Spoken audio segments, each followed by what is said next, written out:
सो hey guys, मैं आ गया हूँ एक और क्वेश्चन के साथ। और मैंने ना एक कम्युनिटी पोस्ट डाली है। तो वो कम्युनिटी पोस्ट पे आप ना अपना मतलब राय दो कि सबसे पहले आपको कौन सी यूनिट क्लियर करनी है। कैलकुलस, अलजेब्रा, या फिर वेक्टर्स, या फिर ट्रिग्नोमेट्री। तो जो भी आप मार्क करोगे उस हिसाब से मैं फिर लेक्चर्स भी मतलब इंक्लूड करूँगा, शुरू कर दूँगा। एंड मेरे हिसाब से 10 दिन तक मैं ऑब्जर्व करूँगा कि कितने आगे रिस्पॉन्स उस पोस्ट पे, और फिर उसके बाद शुरू कर दूँगा लेक्चर्स। उस टॉपिक पे उस यूनिट को हम क्लियर करेंगे बिल्कुल, बेस से लेकर बिल्कुल एडवांस तक। ठीक है, मैं मतलब जेई एडवांस तक को इंक्लूड कर रहा हूँ। तो ऐसा रहेगा कि जैसे अगर आप सिर्फ जेई मेंस की तैयारी कर रहे हो, है ना, तो तब भी वो वीडियो आपके लिए होगी, क्योंकि उसमें जेई मेंस का तो मैं बताऊंगा ही, एडवांस का भी पार्ट रहेगा उसमें। तो जो आपको ऐसा लगे कि सिर्फ एडवांस का है, मेंस का नहीं है, तो आप उसको छोड़ सकते हो उस पार्ट को। ठीक है, लेकिन मैं दोनों को कलेक्टिवली लेकर चलूँगा उस यूनिट में। ठीक है, कोई भी यूनिट आप सिलेक्ट करोगे जो कम्युनिटी पोस्ट में डिसाइड होएगी, तो बस उसको मार्क कर लेना। वो कम्युनिटी पोस्ट मैं डाल दूंगा, तो उस पर ज़रूर अपना रिस्पॉन्स देना। तो फिलहाल इस क्वेश्चन को देखते हैं। ये बहुत अच्छा क्वेश्चन है इंटीग्रेशन का, जिसमें आपकी ना बिल्कुल थिंकिंग प्रोसेस टैकल होता है। ठीक है, जैसे आप देख सकते हो इसमें फंक्शन इन्वॉल्व है। ठीक है, इसमें डिफरेंशिएबल फंक्शन कहा हुआ है, तो डिफरेंशिएशन इन्वॉल्व है। ठीक है, थोड़ा सा। एंड इसमें इंटीग्रेशन इन्वॉल्व है, फंक्शंस इन्वॉल्व है। यहाँ पे नंबर ऑफ इक्वेशन, यहाँ पे फंक्शंस को सॉल्व करने को बोला है। मोनोटोनिसिटी पूछी है, स्ट्रिक्टली इंक्रीजिंग डिक्रीजिंग पूछा है, area bounded by the curve पूछा है। तो ये बहुत अच्छा सवाल है। तो इसको देखते हैं आज कैसे कर सकते हैं। सबसे पहले तो देखते हैं फंक्शन की डोमेन। डोमेन कैसी है? वन से लेकर इन्फिनिटी। इसका मतलब क्या हुआ कि फंक्शन की जो इनपुट है वो वन से लेकर इन्फिनिटी वाले सेट में है, इंटरवल में है। तो वो कुछ भी वैल्यू इसमें से ले सकता है। एंड आर क्या है? आर को काफ़ी लोग ना मिस इंटरप्रेट करते हैं कि ये रेंज होती है, बट कि ये रेंज नहीं है। ये रेंज नहीं है, ये कोडोमेन है। कोडोमेन और रेंज में थोड़ा सा अंतर होता है, वो सबको पता ही होगा। कोडोमेन क्या होता है? जैसे आपको यहाँ पर मैं ये एक सेट लिख दिया बी, और ये क्या है? ये आपका सेट ए है। तो ए से लेकर बी तक अगर मैं मैप कहता हूँ, तो फंक्शन में कैसे डिफाइन करता हूँ? ए से लेकर बी। तो यहाँ पे अगर मान लो x1 एक एलिमेंट है, x2 है, x3 है, तो यहाँ पे अगर 1 2 3 4 एंड 5 है, तो अगर मैंने 1 को 1 के साथ कर दिया, 2 को 2 के साथ कर दिया, 3 को 3 के साथ कर दिया, तो 1 2 3 वाला जो सेट होगा, ये वाला जो सेट होगा 1 2 3 वाला, ये वाला जो मेरा सेट होगा वो रेंज होगा। लेकिन कोडोमेन क्या होगा मेरा? बी। ठीक है, तो रेंज आप कह सकते हो कि एक सबसेट होता है कोडोमेन का। ठीक है, कोडोमेन का एक सबसेट होता है। वो पूरा कोडोमेन भी हो सकता है या फिर उससे छोटा कोई सेट। तो यहाँ पर हमें इतना चीज़ कंफर्म होगी। बी अ डिफरेंशिएबल फंक्शन, मतलब हम इसको एक बार डिफरेंशिएट कर सकते हैं। ओके, तो हमें बोला ये जो इंटेग्रल है, अब इसमें देखो ये एक आप कह सकते हैं डेफिनाइट इंटेग्रल है ना। इसमें हमें लिमिट्स गिवन है, upper limit, lower limit. Okay, हमें पूछा है बहुत सारे सवाल, और ये सारे सवाल हो जाएंगे जब हम इस गिवन इक्वेशन को थोड़ा सा मॉडिफाई करेंगे। अब देखो, अगर आपको ये चीज़ गिवन है, ठीक है, ये डेफिनाइट इंटेग्रल गिवन है, तो आपको टैकल करना है कैसे? ठीक है, आपने क्या कभी कोई डायरेक्ट रूल पढ़ा है इसके बारे में? नहीं। तो आप टैकल कैसे करोगे इसको? सोचने का तरीका कैसे होगा? देखो, आप सब ने एक चीज़ तो पढ़ी होगी, अगर F of X equal to G of X कोई फंक्शन है, तो दोनों के इंटेग्रल ए से लेकर बी तक, किसी ए से लेकर बी तक दोनों के इंटेग्रल भी सेम होंगे। इंटेग्रल का मतलब क्या है? जब डेफिनाइट इंटेग्रल की बात आती है, उसका मतलब क्या है? उसका मतलब है एरिया। इसका मतलब एफ ऑफ एक्स का एरिया ए से लेकर बी तक जो है, वही एरिया जी ऑफ एक्स का भी होगा ए से लेकर बी तक, है ना। And vice versa. लेकिन वाइस वर्सा कहने पे मुझे थोड़ी सी एक दिक्कत होगी कि F of X and G of X आपस में आप कह सकते हैं कि सेम साइन के होने चाहिए। समझ रहे हो? F of X and G of X जब सेम साइन के हैं, जो कि यहाँ पहली कंडीशन में गिवन है, लेकिन सेकंड वाली में गिवन नहीं है, तो वाइस वर्सा कहने के लिए मुझे थोड़ा सा सोचना होगा, समझे? जैसे मैं अगर यहाँ पे ऊपर मेरा जो इंटेग्रल है, आप ऐसा मान लो, इसको मैं ग्रीन कर देता हूँ। ये वाला मेरा कौन सा फंक्शन है, इसको मान लो एच ऑफ एक्स, ठीक है? तो मेरे को ऐसा गिवन है कि integration 2 to 150 H of X D X equal to क्या है, 2 से लेकर 150। और ये जो दूसरा इंटेग्रल है, ठीक है, इसको मैं येलो से कर देता हूँ हाईलाइट। तो ये जो दूसरा फंक्शन है, इसको मैं कह देता हूँ, मान लो जी ऑफ एक्स डी एक्स। तो ये दोनों बराबर कब होंगे? अगर आप थोड़ा सा मतलब सोचने की कोशिश करोगे, जैसे मान लो ये मेरा हुआ एच ऑफ एक्स फंक्शन। तो अगर मैं यहाँ पर, ये मेरा ए है, ये मेरा बी है, ये मेरी एक्स एक्सिस है, ठीक है? तो यहाँ पर जो मेरे पास ये एरिया आ रहा है, ठीक है, ग्रीन से ही कर देता हूँ इसका एरिया। तो ये जो एरिया आ रहा है, अगर मैं मान लो पॉजिटिव मानता हूँ, वैसे इस क्वेश्चन में पॉजिटिव है, आप देख सकते हो इसको। पता है कैसे? यहाँ पर आप 2 से लेकर 150 तक जब इस पूरे को देखोगे, ग्रीन वाला फंक्शन वो पॉजिटिव है। आप करके देख सकते हो इस चीज़ को, कोई भी पॉइंट लो, उस हिसाब से देख लो, ठीक है? या फिर इसके ज़ीरो देख लो कहाँ पे हो रहे हैं। ये फंक्शन हमेशा पॉजिटिव है 2 से लेकर 150 तक। तो इससे ये पता चलता है कि ये जो एरिया ए वन है, ये वाला एरिया जी ऑफ एक्स जो मेरे यहाँ पे है, ठीक है, जी ऑफ एक्स, ये वाला जो जी ऑफ एक्स है, इसके कौन से एरिया के बराबर होगा? ए से लेकर बी तक लिमिट सेम है, फंक्शन को तो सेम होना ही पड़ेगा जब उसका साइन सेम है। क्यों? क्योंकि हमें पता है कि A1 = A2 है, लेकिन वो कब होगा? जब दोनों के साइन इक्वल हैं। जब एरिया बीच में से नीचे नहीं जा रहा, तो नीचे नहीं जा रहा तो एरिया नेगेटिव नहीं हो रहा, है ना? मतलब कोई सब्ट्रैक्ट नहीं हो रहा, कुछ सब्ट्रैक्ट नहीं हो रहा, सब कुछ ऐड हो रहा है। जब सब कुछ ऐड ही हो रहा है तो फंक्शन तो सेम होना ही पड़ेगा। समझ रहे हो? तो मैं बस इतना कह रहा हूँ कि जब आपको उल्टा करना है ना, अगर आपको ऐसा गिवन है कि डेफिनाइट इंटेग्रल गिवन है किसी दो फंक्शन के, तो आप उसको बस ये कह सकते हो, if H of X and G of X have same sign over A comma B, ठीक है? ए से लेकर बी तक उनका एक ही साइन रहता है और वो दोनों का सेम रहता है।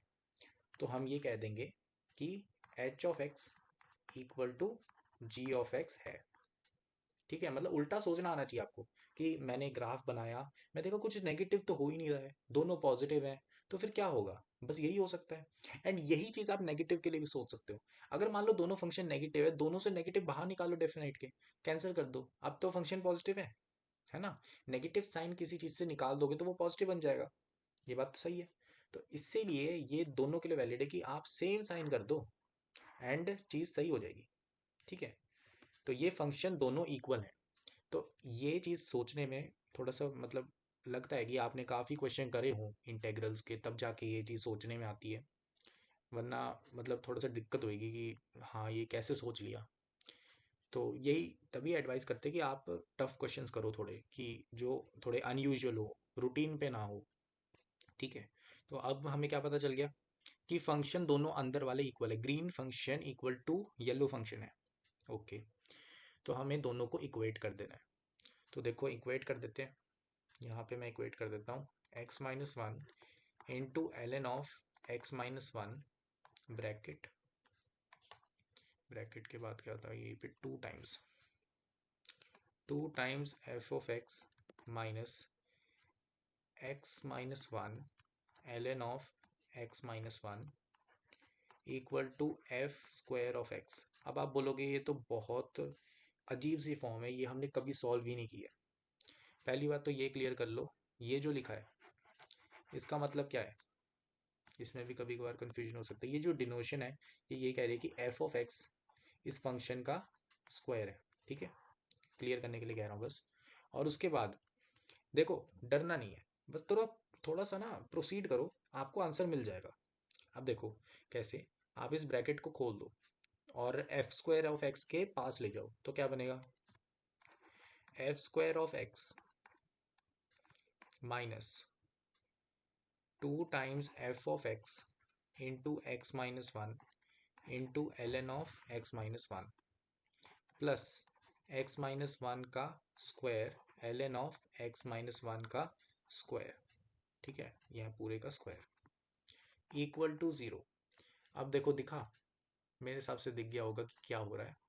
अगर आप एफ ऑफ एक्स को क्या मान लो ए, एंड आप x minus ln of x minus one को क्या मान लो बी,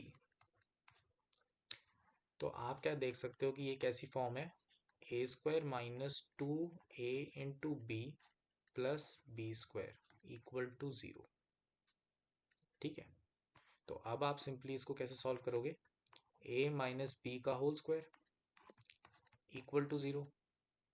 ठीक है, यहाँ पर मैं क्लैरिफाई कर दूँ, ए क्या है मेरा F of X and B क्या है मेरा X minus one into ln of x minus one. अब देखो इसको कैसे सॉल्व करेंगे भाई, ये जो हमारे पास बन गया है इसका सोल्यूशन कैसे होते हैं। इसका ये मतलब होता है कि आपके पास एक स्क्वायर फंक्शन है, ए माइनस बी का स्क्वायर है। स्क्वायर जीरो कब होता है, जब वो खुद ही जीरो हो, है ना, उसके अंदर वाली इनपुट ही जीरो हो, तभी हो सकता है, कभी और हो ही नहीं सकता। तो इसका मतलब ए माइनस बी क्या हो जाए ज़ीरो, इसका मतलब ए इक्वल टू बी हो जाए, तभी ये चीज़ ट्रू है। तो इससे मुझे क्या मिल गया कि F of X equal to X minus one into ln of x minus one. तो यहाँ पर मुझे फंक्शन मिल गया है। अब फंक्शन मिल गया तो ये सवाल बहुत आसान हो गया, सब कुछ हमें इससे ही ढूंढना है। बट अब आपको थोड़ा सा और सोचना होगा, मतलब अभी पूरा क्वेश्चन सॉल्व नहीं हुआ है, अभी ए बी सी डी में भी चीज़ें अच्छी अच्छी पूछी हुई हैं, तो देखते हैं क्या करना है आगे। तो यहाँ पे ए ऑप्शन हमें कह रहा है कि area bounded by the curve and X axis is equal to 1/2। अच्छा, तो इसका मतलब ये हो रहा है कि अगर मेरे पास मान लो ये कोई एक्स एक्सिस है, ठीक है, ये एक्स एक्सिस है, तो इस एक्स एक्सिस पे कर्व या तो कुछ ऐसा, ठीक है, ऐसा कट कर रहा होगा, या जैसे भी, मतलब मान लो ऐसा कुछ भी कट कर रहा होगा, तो वो दो पॉइंट्स पे, ठीक है, दो पॉइंट्स पे कट कर रहा होगा एक्स एक्सिस को। इसका मतलब अगर मैं एफ ऑफ एक्स को वाई मान लूँ, ठीक है, वाई, तो ये वाई जो है ये दो बार ज़ीरो हो रहा है, ठीक है, तो मुझे ऐसा रखना पड़ेगा कि x minus one into ln of x minus one equal to zero के रूट ढूंढने होंगे। समझ आया कि ये जो मेरा फंक्शन है, ये मेरा वाई है ना पूरा, तो ये वाई पूरा कब ज़ीरो होगा ये मुझे देखना है। और ये मुझे पता है कि ये दो बार होना चाहिए क्योंकि ये बाउंड कर रहा है ना, उन्होंने ये बोला ना कि area bounded by the curve and X axis, इसका मतलब कोई एरिया ये बना रहे होंगे मिलकर, है ना, तो ये इन दोनों केसेस में ही हो सकता है ना, और कैसे होएगा। तो अब मेरे को इसके रूट्स निकालने हैं। एक रूट तो मेरे को साफ साफ दिख गया कि अगर ln ऑफ ये ln वाला जो है इस फैक्टर को मैं ज़ीरो कर दूँ, इसको कैसे ज़ीरो करूँगा कि जो इसकी इनपुट है एक्स माइनस वन, इसको मैं क्या बना दूँ वन, इसको वन बनाने के लिए मुझे क्या करना होगा कि एक्स माइनस वन को वन रखना है, ठीक है, तो क्या होगा एक्स को टू रख देता हूँ, ठीक है, और दूसरा वाला रूट इस एक्स इक्वल टू टू पे क्या बनेगा वन, ठीक है, तो वन इंटू ज़ीरो ज़ीरो ही होता है। तो मुझे एक रूट मिल गया।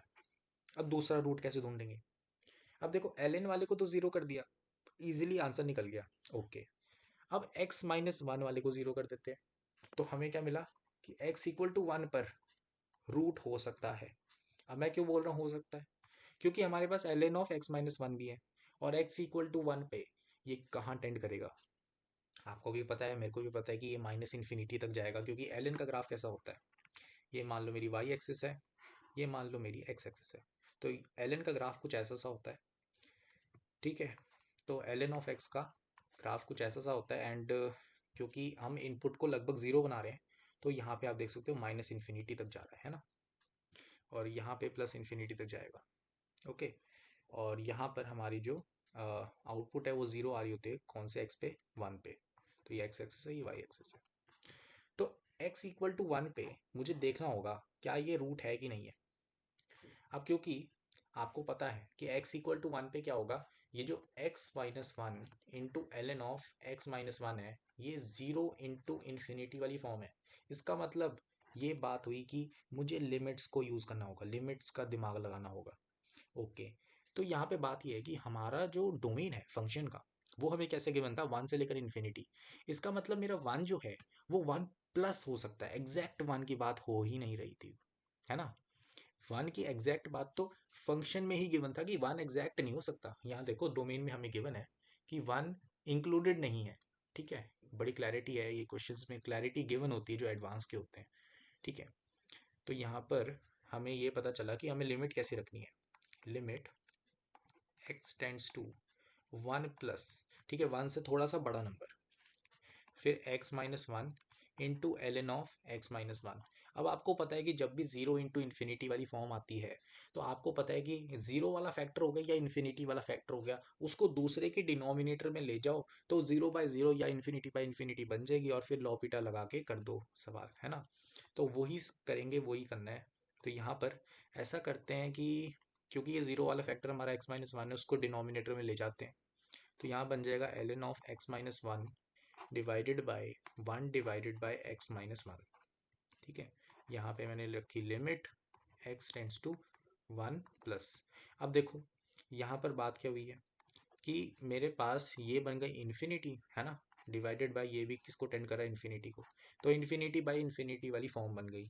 अब देखो जहाँ पे भी इन्फिनिटी बाय इन्फिनिटी या जीरो बाय जीरो वाली फॉर्म आती है तो वहाँ पे हम यूज़ करते हैं लॉपिटा रूल का। अब लॉपिटा रूल क्या कहता है कि सिंपली आपको कुछ नहीं करना, अगले स्टेप पे लिखो limit x tends to 1 plus, and numerator को डिफरेंशिएट करो with respect to operator. Operator हमारा x है यहाँ पर, तो x से डिफरेंशिएट करो न्यूमरेटर को और डिनोमिनेटर को। तो न्यूमरेटर को जब डिफरेंशिएट करोगे 1 divided by X minus one आ जाएगा, एंड डिनोमिनेटर को जब करोगे तो -1 divided by X minus one का स्क्वायर आ जाएगा। तो एक फैक्टर तो यहाँ से हो जाएगा कैंसिल, हमें मिलेगा limit x tends to 1 plus minus of x minus one. तो ये किसको टेंड करता है, ये जीरो को टेंड करता है। इसका मतलब जो ये पूरा फंक्शन है ये जीरो को टेंड कर रहा है जब हम x इक्वल टू 1 रखेंगे। ओके, तो ये भी एक रूट निकल के आ गया है, तो हमें दो रूट हमारे मिल गए हैं। ओके, अब हमें करना है सिंपल इंटीग्रेशन। ओके, तो अब हम पहुंच चुके हैं अपने फाइनल स्टेप पे हमारे ए ऑप्शन के। तो x minus one L N of x minus one D of X 1 से लेकर 2 तक हमें करनी है इंटीग्रेशन। तो यहाँ पर आप देख सकते हो ये डायरेक्टली इंटीग्रेबल फंक्शन नहीं है कि हमें सिंपली इंटीग्रेशन कर दें। तो हमें क्या करना होगा, integration by parts. Integration by parts कैसे करते हैं, इंटीग्रेशन बाय पार्ट्स करते हैं हम, इसको मान लो u मान लेते हैं, इसको मान लेते हैं v। जिसको इंटीग्रेट करना मुश्किल है उसको हम क्या मान लेते हैं, v। ओके, हम u की इंटीग्रेशन कर देते हैं, v की डिफरेंशिएशन कर देते हैं। तो हमें पहले स्टेप पे क्या करना होता है, पहले स्टेप पे हम लिखते हैं v को सिंपली x माइनस वन करके, ठीक है। v को सिंपली लिख देते हैं, इंटीग्रेट कर देते हैं u को इंटीग्रेशन करेंगे तो 1 minus x minus one D x का इंटीग्रेशन हो जाएगा। एंड यहाँ पे जो लिमिट्स है मैं अभी लिख नहीं रहा हूँ क्योंकि एंड स्टेप पे आप 1 से लेकर 2 तक लिमिट्स लिख देना। फिलहाल आप नॉर्मली इंटीग्रेशन कर दो विदाउट एनी सी, ठीक है। सी मतलब कांस्टेंट, है ना, कांस्टेंट के बिना इंटीग्रेशन कर दो, फिर माइनस साइन लगाना होता है। अब x माइनस वन आपको सिंपली इंटीग्रेशन में क्या लिखना होता है, L N of x minus one का डिफरेंशिएशन, v का डिफरेंशिएशन क्या आ जाएगा, 1 divided by X minus one. And X minus one का इंटीग्रेशन क्या होना था, ये जो पूरा है जिसको मैंने ब्लैक से बॉक्स बना दिया, इसका आंसर क्या आएगा, x माइनस वन का स्क्वायर डिवाइडेड बाई टू। यही यहाँ पर लिखना है, x minus one divided by to और ये स्क्वायर, ठीक है। अब यहाँ पे dx ऑपरेटर लगा दो, अब फाइनली सॉल्व कर दो आगे। तो आगे क्या बन जाएगा, L N of x minus one का square divided by two, minus यहाँ पे एक फैक्टर कट जाएगा तो इसका मतलब फिर से वही इंटीग्रेशन हो जाएगी, तो x माइनस वन का square divided by two, two square, है ना। तो यहाँ पर अब सिंपली हमें लिमिट्स रख देनी है। तो यहाँ पे लिमिट्स रखेंगे हम x इक्वल टू ए 1 से लेकर, ठीक है, 1 से लेकर कहाँ तक जा रहा है, x इक्वल टू 2 तक। अब इसको हम सिंपली सॉल्व करेंगे। तो देखो जब मैं 2 रखूँगा, जो ये पहली टर्म है इसमें L N of x minus one तो ज़ीरो हो जाएगा, है ना। और दूसरी टर्म आएगी तो ज़ीरो माइनस क्या आएगा, 2 माइनस वन का स्क्वायर, तो वो बन जाएगा 1 का स्क्वायर, तो 1/4, ठीक है, 1/4 माइनस में क्या आएगा हमारे पास, अब x इक्वल टू 1 पुट करना है। तो पहले वाला देखो ln of x minus one into X minus one का स्क्वायर। अब ये हमने ऑलरेडी लिमिट लगाकर सॉल्व कर दिया है, तो हमें इसका पता है कि इसका आंसर क्या आ जाएगा, 0। और ये वाला भी हमें पता है कि ये वाला कितना आ जाएगा, 0। तो 0 माइनस 0, तो यहाँ पर हमें ये मिल गया है कि ये -1/4 आ चुका है, जो कि 1/2 के बराबर नहीं है, इसलिए ए ऑप्शन हमारा आंसर नहीं है।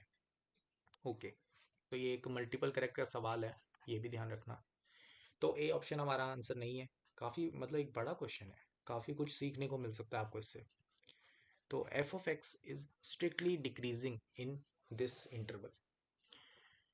तो पहले तो डिफ्रेंशिएशन करनी होगी, है ना। तो यहाँ पे हम बी ऑप्शन सॉल्व कर रहे हैं। अब एफ ऑफ एक्स हमारा क्या था, X minus one into L N of x minus one. अब यहाँ पे हम ऐसा करेंगे, एफ डैश ऑफ एक्स कर देंगे। तो यहाँ पे हमें ये पता है कि अगर हमारे पास, एक जनरल सा रूल भी बता देता हूँ, ये मान लो तुम्हारा एफ फंक्शन है, ये तुम्हारा जी फंक्शन है। तो जब भी तुम प्रोडक्ट में डिफ्रेंशिएशन करते हो तो पहले एफ डैश इंटू जी प्लस जी डैश इंटू एफ लिखते हो। ये बात तो सबको पता है। अगर मान लो तुम्हारे पास एफ इंटू जी इंटू एच वाला ऐसा कोई फंक्शन आ जाए, ठीक है, ये तुम्हारा वी फंक्शन है। अब वी डेरिवेटिव जब तुम करोगे, मतलब D V divided by D X, ठीक है, तो तुम कैसे करोगे बताओ। अब दो दो करके करोगे, नहीं नहीं नहीं, सिंपल करो भाई। एफ मतलब एक एक को करके करते रहो। एफ डैश को कर दिया डेरिवेटिव, फिर इंटू जी इंटू एच, फिर एफ इंटू एच रख दिया, जी डैश कर दिया, फिर एफ इंटू जी कर दिया और एच डैश कर दिया, मतलब एक एक करके डेरिवेटिव करते रहो, ठीक है। तो ये तो हो गया एक बड़ा अच्छा सा रूल। अब इसको सिंपली कर देते हैं हम। एफ डैश ऑफ एक्स क्या आ जाएगा हमारे पास, पहले एफ का डेरिवेटिव कर देंगे तो हमें मिलेगा X minus one L N of x minus one, और फिर हम जी का कर देंगे। तो जी का कर देंगे तो हमें वो कैंसिल हो जाएंगे ना, तो +1। तो ये हमें मिल गया। अब हमें बोला है कि ये क्या है, स्ट्रिक्टली डिक्रीजिंग है ना, स्ट्रिक्टली डिक्रीजिंग बोला था। हाँ, स्ट्रिक्टली डिक्रीजिंग, ठीक है। तो स्ट्रिक्टली डिक्रीजिंग मतलब ये लेस देन जीरो कौन से इंटरवल पे है। तो हम क्या करेंगे, हम सिंपली क्या करेंगे, इसमें यूज़ कर लेंगे। ये आ जाएगा -1, यहाँ पे एक्स वन वहाँ पे जाएगा, तो यहाँ पे आ जाएगा L N of x minus one. फिर हम करेंगे आप कह सकते हो कि एंटी लॉग। तो एंटी लॉग पे क्या आएगा, जब एंटी लॉग करते हो ना तो साइन चेंज नहीं होता। तो एक्स माइनस वन, तो यहाँ पे आ जाएगा ई की पावर -1। तो यहाँ पे हमें मिलेगा X is less than one plus one by E, ठीक है। और हमें डोमेन की वजह से गिवन है कि डोमेन जो हमारी है वो कहाँ से कहाँ तक थी, 1 से लेकर इन्फिनिटी। तो हमें पता है कि एक्स हमारा 1 से तो बड़ा ही होगा, है ना। तो 1 से लेकर 1 प्लस वन बाई ई तक हमारा स्ट्रिक्टली डिक्रीजिंग है फंक्शन। तो इसीलिए बी ऑप्शन हमारा करेक्ट हो सकता है, ठीक है, करेक्ट है। Then number of solution of the equation F of X equal to 2 is 2, ठीक है। तो हमें ये देखना है फंक्शन इक्वल टू 2 दो बार बनेगा कि नहीं बनेगा। सी ऑप्शन हमारा क्या है, F of X equal to 2 कितनी बार, कितने सोल्यूशन है इसके। तो हमारा फंक्शन था X minus one into L N of x minus one equal to 2, ठीक है। तो इतना मुश्किल भी नहीं है। देखो कैसे, हमें ना जब हम्म यहाँ पे हम क्या यूज़ कर सकते हैं कि थोड़ा सा दिमाग लगाना होगा, है ना, कि ये फंक्शन कैसे वर्क कर रहा है। तो आप कह सकते हो कि मैं ऐसा करता हूँ कि अगर मैं, आप ये देखो, जैसे ये मेरी एक इक्वेशन है, तो यहाँ पे मैं क्या करता हूँ, X minus one L N of x minus one -2 equal to zero. अब मैं कह रहा हूँ अपना फोकस बिल्कुल टाइट कर लो, बड़ी ही इंपॉर्टेंट चीज़ बता रहा हूँ, और इससे तुम्हारा कॉन्फिडेंस बहुत बूस्ट हो सकता है मैथ्स में, कि तुम्हारा दिमाग चलने लगेगा और ज़्यादा। कि देखो 2 को तुमने दूसरी साइड ले आए, अब तुम्हें क्या करना है कि ये जो चीज़ बन गई है, ये जितनी भी ये कोई फंक्शन सा बन गया है, तो इसको नेम दे दो कोई और फंक्शन जी ऑफ एक्स, ठीक है। तो G of X equal to zero के जितने आंसर होंगे वही F of X equal to two के होंगे, ये चीज़ तो सही है ना। जी ऑफ एक्स के जितने सोल्यूशन होंगे वही F of X equal to two के सोल्यूशन होंगे, है ना, क्योंकि मैंने उसी इक्वेशन से बनाया है। तो मुझे simply G of X equal to zero वाले सोल्यूशन देखने हैं। तो यहाँ पे इक्वल टू जीरो कितनी बार होता है ना। तो ये कैसे देखा जाएगा, ये देखा जाएगा डेरिवेटिव से। मैं इसकी मोनोटोनिसिटी चेक करता हूँ जो, तो जब मैं जी डैश ऑफ एक्स देखूंगा वो मेरा क्या आ जाएगा, ये आ जाएगा L N of x minus one. वो simply F dash of X होगा, है ना, क्योंकि टू तो हट जाएगा, तो वो ये बन जाएगा L N of x minus one plus one. ठीक है। अब देखो, अब बात क्या है कि ये फंक्शन तो बन गया। अब ये फंक्शन हमारा कब कब ज़ीरो होएगा, क्योंकि मैं मोनोटोनिसिटी देख रहा हूँ ना। तो रुक जाओ एक मिनट, मोनोटोनिसिटी देखने से पहले मैं एक बार डोमेन से चेक करता हूँ। तो एक्स हमारा इन्फिनिटी, वन से लेकर इन्फिनिटी तक है, तो एक्स माइनस वन हमारा कहाँ तक होगा, एक्स माइनस वन हमारा ज़ीरो से लेकर इन्फिनिटी तक होगा। उसके बाद अगर मैं L N of x minus one लगा दूँ तो वो इन्फिनिटी से लेकर माइनस इन्फिनिटी तक होगा, है ना। और जब मैं प्लस वन कर दूंगा तब भी वो माइनस इन्फिनिटी से लेकर इन्फिनिटी तक आएगा। तो ये इक्वल टू ज़ीरो कब कब होगा, तो जब मैं इसको सॉल्व करूंगा तो मुझे क्या मिलेगा, X minus one equal to one by E, है ना। जब हमने पहले ऊपर सॉल्व करा तो एक्स इक्वल टू क्या आ जाएगा, वन प्लस वन बाई ई। तो इस एक्स के लिए ये जो जी डैश ऑफ एक्स है ये ज़ीरो हो रहा है। इसका मतलब क्या है, इसका मतलब ये है कि पहले मेरा स्ट्रिक्टली डिक्रीजिंग था, ये हमने बी ऑप्शन में निकाला। इसका मतलब क्या है कि जो मेरा जी ऑफ एक्स है ना, जी ऑफ एक्स की ये नंबर लाइन देखो, इसमें जब आएगा one plus one by E, ठीक है, तो उससे पहले वन के बाद ये जो रीजन है वन से लेकर one by one plus one by E तक, ये वाला जो रीजन है, इस रीजन में ये स्ट्रिक्टली डिक्रीजिंग था। इसका मतलब कि इसकी जो स्लोप है वो क्या है, नेगेटिव। ठीक है। और और इसका मतलब क्या निकला, इसके बाद जो है वो सारा रीजन क्या है, पॉजिटिव का। ठीक है। तो इसका मतलब क्या हुआ, जब मैं इसका जी ऑफ एक्स का, ये मेरा क्या नंबर लाइन बनी कि ये पॉजिटिव नेगेटिव क्या होगा, जी डैश ऑफ एक्स का। लेकिन जब मैं जी ऑफ एक्स का ग्राफ बनाऊंगा तो मैं ये कहूंगा कि यहाँ से ना डिक्रीज हो रहा था ग्राफ, डिक्रीज हुआ हुआ हुआ वन प्लस ई पे आके ना, ये मतलब लीनियर नहीं होगा ग्राफ ना, लीनियर लाइन नहीं है, ये डिक्रीज होगा कैसे भी हो मुझे नहीं पता, बस ये डिक्रीज होगा। और वन प्लस वन बाई ई पर आकर इसने क्या करा, अपनी नेचर को चेंज करा। इसने बोला कि पॉजिटिव होऊंगा, मेरी स्लोप पॉजिटिव होगी। तो इसकी स्लोप पॉजिटिव हुई और ये ऊपर गया, और ये हमेशा ऊपर ही जाएगा अब। ठीक है।